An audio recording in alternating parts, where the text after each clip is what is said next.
nuestras vidas, cuando las emociones toman el lugar que debe corresponder a esa mente bien amueblada, bien centrada y sobre todo centrada en Cristo. Vamos entonces a ver desde esa perspectiva cómo hay tres salmos, el 48, el 72 y el Salmo 130. Y vamos a ir primeramente a leer el Salmo 48. Si por favor abrid ahí las escrituras en el Salmo 48.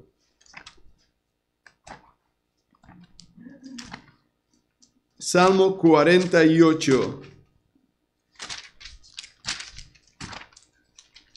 Dice así, voy a leer el Salmo entero, si os parece, es un Salmo cortito, y si podéis marcar ahí las escrituras en el Salmo 48. Grande es Jehová y digno de ser en gran manera alabado, en la ciudad de nuestro Dios, en su monte santo. Hermosa provincia, el gozo de toda la tierra, es el monte de Sión a los lados del norte, la ciudad del gran rey.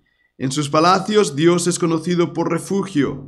Porque he aquí los reyes de la tierra se reunieron, pasaron todos, y viéndola ellos así se maravillaron, se turbaron, se apresuraron a huir. Les tomó allí el temblor, dolor como de mujer que da a luz. Con viento solano quiebras tú las naves de Tarsis, como lo oímos, así lo hemos visto en la ciudad de Jehová de los ejércitos, en la ciudad de nuestro Dios. La afirmará Dios para siempre. Nos acordamos de tu misericordia, oh Dios, en medio de tu templo. Conforme a tu nombre, oh Dios, así es tu loor hasta los fines de la tierra. De justicia está llena tu diestra. Se alegrará el monte de Sión, se gozará las hijas de Judá por tus juicios.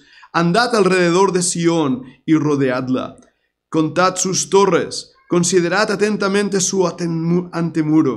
Mirad sus palacios, para que le contéis a la generación venidera, porque este Dios es Dios nuestro eternamente y para siempre. Él nos guiará aún más allá de la muerte. ¡Qué salmo tan precioso! Al terminar de leerlo, ¿os sentís tristes? No. ¿Os sentís con el espíritu elevado?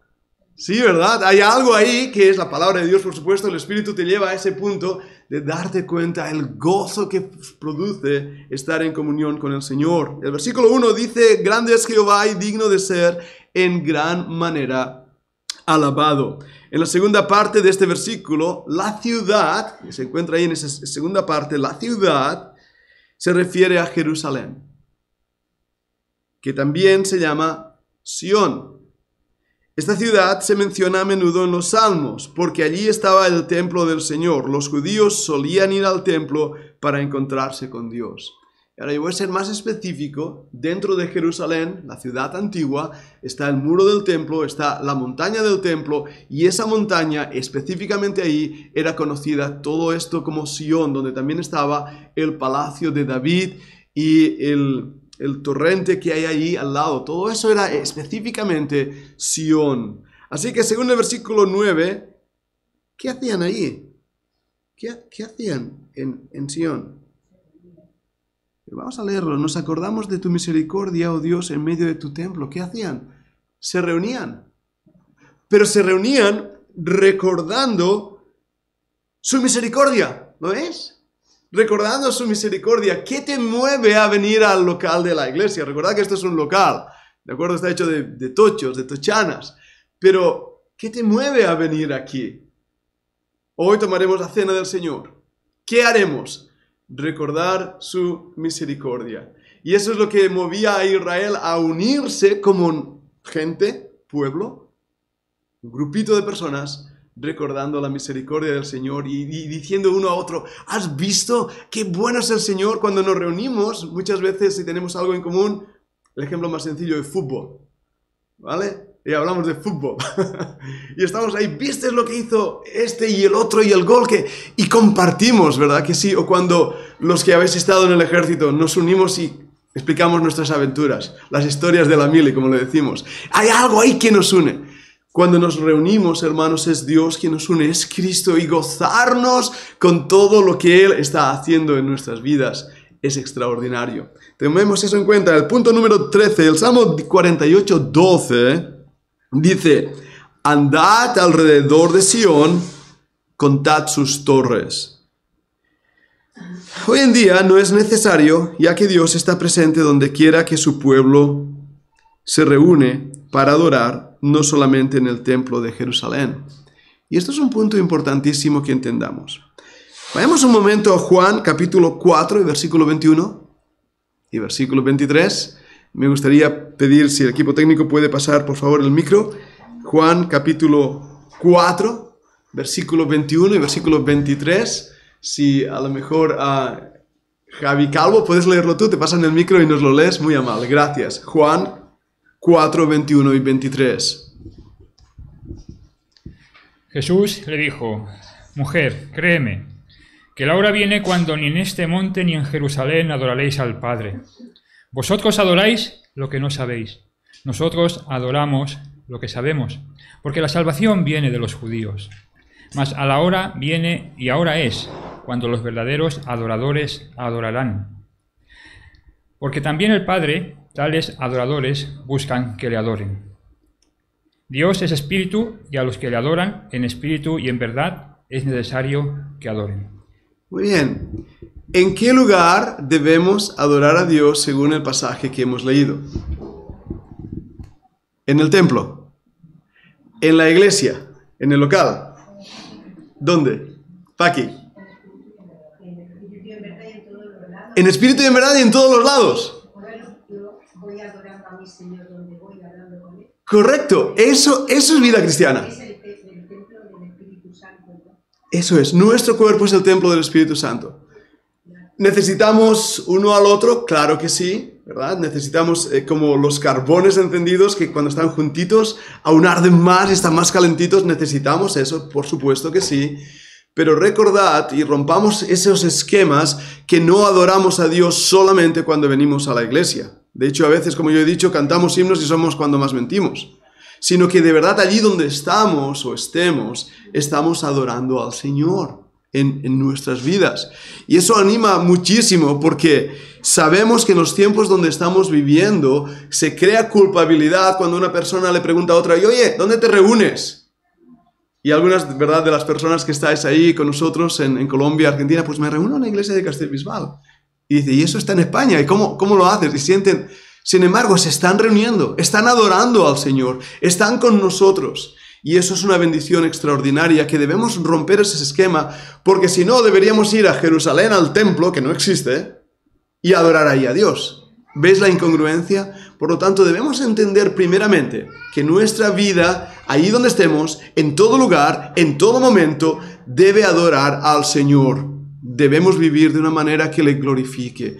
Y esto es lo que el salmista nos está llevando a ese entendimiento. De modo que en la actualidad, cuando cantamos o decimos el Salmo 48, cuando lo leemos, ¿qué debemos recordar? Y hay tres respuestas. En Jerusalén se está más cerca de Dios. Dios está igualmente presente con nosotros en todas partes. Dios solo se manifiesta en su templo. ¿Qué pensáis? Eso es. Dios está igualmente presente con nosotros en todas partes. Bueno, me gustaría pediros que escribáis el Salmo 48:14 ahí en el espacio que tenéis. De esta manera lo vais memorizando. Recordad que para recibir el titulillo, el certificado, y lo vamos a dar a aquellos que hayáis terminado el libro y que hayáis completado también los exámenes, así que nuestra secretaria Dana, que hoy no está aquí todavía, ella estará ayudándome en eso, pero tomad cuenta en esto. Vamos un momento al Salmo 72 ahora. Rápidamente, estoy avanzando rápido en esta mañana. Salmo 72 tiene 20 versículos, es mucho más largo. Me gustaría invitaros a que lo leáis en casa, el Salmo 72 y el Salmo 130. Pero sigue con el mismo entendimiento. Es un salmo para Salomón. Interesantísimo. Es un salmo bien conocido y tiene forma de oración. Oh Dios, da tus juicios al rey y tu justicia al hijo del rey. ¿Habéis visto cómo empieza clamando al Señor diciendo, oh Dios? Es una oración. Dios oye la oración llena también de sentimientos y de emoción. ¿De qué persona habla este salmo? Vea la introducción encima del versículo 1. ¿Lo habéis visto la introducción? Es una respuesta fácil. ¿De qué persona habla? ¿Quién es ese rey justo? Salomón. Salomón. Una lástima, y esto, hermanos, es un problema en las traducciones de la Biblia, es que la introducción a los salmos, por ejemplo, aquí dice para Salomón, el salmo anterior, dice oración para el tiempo de la vejez, ¿sí? Y fijaros el salmo 70, el músico principal, salmo de David para conmemorar. Vale, fijaros en esto. ¿Quién tiene en el salmo 71 oración para el tiempo de la vejez? ¿Tiene alguien esa?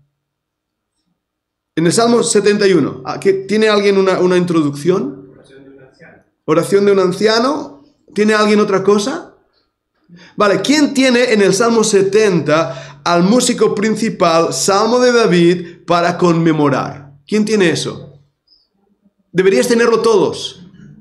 Porque esas partes, por ejemplo, al músico principal, salmo de David, Mishkal, lo que sea, esa parte pertenece a la palabra de Dios inspirada, dada por Dios en la Biblia en hebreo.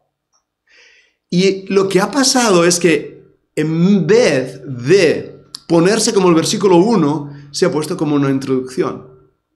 Y muchos de nosotros pensamos que eso ha sido una añadidura más tarde, que no forma parte de la inspiración. Ahora, mi Biblia es una Scofield, en el Salmo 71 dice oración para el tiempo de la vejez. En el Salmo 72 dice el glorioso reino del Mesías. ¿Y qué es lo que pasa? Que han introducido esas palabras que no son inspiradas, que pertenecen a la anotación de Scofield o Riley o otras Biblias. Y eso nos hace pensar que las que sí son inspiradas, como Salmo de David, Masquil de David, o en el Salmo 72, para Salomón, eso es como añadidura. ¿Me estoy explicando bien? ¿Estáis viendo? Por eso me gustan las Biblias sin notas ni comentarios. Simplemente la escritura. Y como hemos estado hablando en esta presentación, tenemos que ir con mucho cuidado para no sacar la palabra de Dios, porque es la palabra de Dios esa introducción a esos salmos. Así que el Salmo 72 es un salmo dedicado al rey Salomón. Y es una oración que empieza diciendo, oh Dios, da tus juicios al rey. Originalmente este salmo fue escrito en alusión al rey de Israel, Salomón. Pero también es una profecía de Cristo, el rey de los judíos. Muchas veces los salmos tienen tanto un significado judío como un significado cristiano. Recordemos que el Antiguo Testamento eran las Sagradas Escrituras, son las Sagradas Escrituras que la nación de Israel leía. Y aún hoy en día ellos creen que eso es palabra de Dios. Por lo tanto, tenemos que descubrir esto para entender mucho más la profundidad de la palabra de Dios. Y luego darnos cuenta que hay una aplicación también para nosotros. Todo el Antiguo Testamento es para los creyentes. Todo el Antiguo Testamento tiene enseñanzas importantísimas que transforman nuestras vidas, pero después descubrimos algo extraordinario. Hay versículos en el Antiguo Testamento que son profecías del Señor Jesucristo, que muestran a Cristo. Muchos de los salmos se llaman así, salmos mesiánicos, porque apuntan a la obra que Jesús iba a hacer por nosotros. Hace poco hablaba con una persona, estaba leyendo las Escrituras, y estaba leyendo cosas en el Evangelio de Juan, me llamaron la atención, me comunicó y me preguntó sobre las profecías en la Biblia. Y le dije, mira, haz una cosa, me gustaría que fueras a Isaías capítulo 53 y lo leyeras. Lo leyó y le dije, ¿de quién habla? Rápidamente me dijo, de Jesucristo. Y le dije, pero fíjate que está escrito 500 años, si recuerdo bien, mucho tiempo atrás, antes de Cristo. Es una profecía que se cumplió en Jesús, en el Mesías prometido. Por lo tanto, esos pasajes, como los salmos, como el Salmo 72, siendo un salmo escrito para el rey Salomón, siendo un salmo que nosotros cristianos podemos tomar provecho y aprendizaje, es también un salmo que nos habla de Jesucristo. Toda la Biblia apunta a Cristo. Es el corazón de la palabra de Dios, Cristo, y debe ser nuestro corazón y nuestra vida. Desde el punto de vista judío, ¿de quién habla el Salmo 72? Desde el punto de vista judío, de Salomón. Desde el punto de vista cristiano, ¿de quién habla el Salmo 72? De Cristo. ¿Veis? Una doble enseñanza. Muy bien, pero desde el punto de vista cristiano, el Salmo 72 nos cuenta del reino eterno de Cristo. Porque dice así, Salmo 72, 5. Te temerán mientras duren el sol y la luna, de generación en generación. Sabemos por la palabra del Señor, en el Antiguo Testamento está lleno de enseñanzas que un día Cristo reinará como Rey de Reyes, Señor de Señores, en el trono de David su padre, y reinará para siempre. Esas profecías relacionadas con Israel aún no se han cumplido, pero se cumplirán. Y tenemos que esperarla con gozo en nuestros corazones. Muy bien, vayamos rápidamente, nos quedan nada, menos de 6 minutos, 5 minutos, al Salmo 130. Salmo 130 dice en el versículo 4, vamos a leer el Salmo 130, si abrís ahí las Escrituras y así también podréis ver. Salmo 130, ¿veis que dice cántico gradual? Empieza así en vuestras Biblias, ¿verdad que sí? Cántico gradual. Eso es el versículo 1 en la Biblia hebrea. Por eso los números nos descuadran cuando citamos una Biblia hebrea y una Biblia en cualquier otra traducción nos descuadra, porque ellos sí que han considerado eso el versículo 1. Y es un cántico gradual. Ahora, en mi Biblia Scofield dice, esperando a la mañana. Eso no es inspirado, ¿vale? Eso de esperando a la mañana se lo inventó Scofield o cualquiera que editó esta Biblia. Pero lo que sí es inspirado es, dice, cántico gradual. ¿Qué es un cántico gradual? Recordad que los salmos se cantaban. A lo mejor un salmo en diferentes escalas o posiciones armónicas. No estamos seguros lo que querían decir estas anotaciones. Sabemos que eran anotaciones musicales. Salmo 130 dice, de lo profundo, oh Jehová, a ti clamo. Señor, oye mi voz. Estén atentos tus oídos a la voz de mi súplica. Jehová, si mirases a los pecados, ¿quién, oh Señor, podrá mantenerse? Pero en ti hay perdón para que seas reverenciado. Esperé yo a Jehová, esperó mi alma, en tu palabra he esperado. Mi alma espera a Jehová más que los centinelas a la mañana, más que los vigilantes a la mañana. Esperé Israel a Jehová, porque en Jehová hay misericordia y abundante redención con él, y él redimirá a Israel de todos sus pecados. Qué salmo tan hermoso y qué esperanza, porque podemos esperar en el Señor, en su misericordia, en su bondad. ¿Os dais cuenta? No sé si alguna vez te has sentido asqueado de ti mismo. ¿Nunca? Todo el día yo. Cuando uno te das cuenta lo que eres, cómo actúas, lo que haces, lo que dejas de hacer, lo que no haces, lo que dices, lo que no dices, y al final dices, qué asco. Bueno, el Señor te ha redimido de ese asco. El Señor te ha transformado y sigue trabajando en ti. Dios tiene paciencia. Dios tiene paciencia contigo, tremendamente conmigo. Y tampoco es para cortarse las venas, que ese es otro error cuando decimos que los sentimientos nos controlan, ¿verdad que sí? Nos machacamos. Mea culpa, mea culpa. Ya, no, un momento. Está bien, rectifica, cambia, pide a Dios que te transforme. Pero espera en Él. En el versículo 4, ¿qué aprendemos acerca de Dios? Pero en ti hay perdón para que sea reverenciado. Estoy emotivo, no me digáis que no. Es realmente para saber que en Él hay perdón. Y un perdón que cambia, que olvida, que transforma, que nos ayuda. No es para continuar, porque el verdadero arrepentimiento te hace cambiar. Si no, no es arrepentimiento, es remordimiento. ¿Lo veis? Pero hay perdón y el Señor es misericordioso. Versículo 3, ¿qué aprendemos acerca de la humanidad? Jehová, si mirares a los pecados, ¿quién, oh Señor, podrá mantenerse? ¿Qué aprendemos? Que todos somos pecadores, ¿verdad? Que todos somos pecadores, que la humanidad es pecadora, que no hay justo ni aún uno. Que quien no peca con una cosa, peca con la otra. Que todos somos así, todos. ¿Es desanimante? Pues sí, lo es. Sí que lo es. Pero en ti hay perdón.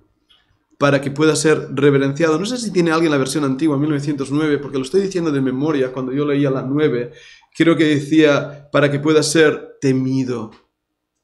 Para que pueda ser temido. Llevarte a ese punto decir, Señor, soy pecador, lo siento en el alma, necesito de ti, tengo temor de mí mismo. Y por último, en el versículo 7, ¿qué mandamiento encuentra? Hay un mandamiento en el versículo 7. Espere Israel a Jehová, porque en Jehová hay misericordia. ¿Cuál es el mandamiento? La primera palabra, esperar en el Señor. ¿Es ese mandamiento para Israel solamente? Para nosotros. Pero qué difícil que es cumplir este mandamiento. ¿A que sí? Es uno de los difíciles, ¿eh? Ese tipo de mandamiento que dice, Señor, esperar en ti, pero es que no pasa nada. Señor, esperar en ti, si hace añares que oro y no pasa nada. Señor, esperar en ti, ¿qué espero? ¿A que sí? Y el que espera, desespera. El que espera, desespera. A veces Dios cambia las cosas, a veces Dios me cambia a mí. Lo que debemos es depender de Él, y eso nos lleva realmente a una dependencia, a un descanso. Porque sabemos que el Señor está en control. Y eso es lo que sabía el salmista. Cuando leemos los salmos, encontramos el alma humana. Y nos encontramos a ti y a mí, ¿verdad que sí? Si no has leído los salmos, léelos. Y verás cómo David podía expresar su sentimiento, pero no se dejaba controlar por su sentimiento. Que David podía expresar su frustración, su rabia, su ira, su desánimo, su desaliento, pero no se dejaba controlar por esas cosas, sino que lo ponía poner a los pies de Cristo. Y se centraba en una cosa extraordinaria: la misericordia, amor inmerecido de Dios, que es para siempre. ¿Sí? Vamos a orar. Señor, una vez más oramos delante de tu presencia y quería hablar contigo, Padre, porque quería reconocerte a ti después de este estudio de tu palabra y con mis hermanos. Ahora que tomaremos la cena del Señor, que le llamamos así, la cena del Señor, el pan y la copa, recordando lo que tú hiciste, queremos tomarlo con aliento, con gozo, con ánimo y pedirte, Señor, que tú nos guíes. Gracias, Padre, en el nombre de Cristo.